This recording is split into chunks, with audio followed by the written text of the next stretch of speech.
Նիկոլական դպրոց տանող ճանապարհը, ահա, այն որ խոնարհվում է, ծնկի է գալիս, ասում է սիրում եմ, խոնարհվում եմ, կզում եմ, չգիտեմ ինչ եմ անում, Շենգավիթ վարչական շրջանում, ահազանգ ունենք, որ ծնողները բողոքում են, որ երեխաներին ամեն օր դպրոց են ուղեկցում, աղբավայր հիշեցնող այս ճանապարհով, անգամ սեպտեմբերի 1-ին չի մաքրվել այս տարածքը։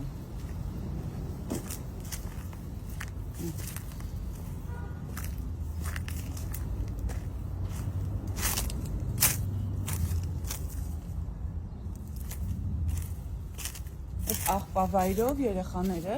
գնում են դպրոց և դպրոցից վերադառնում են։ Ահա այսպիսին է ՔՊ-ի վերաբերմունքը երևանցու հանդեպ։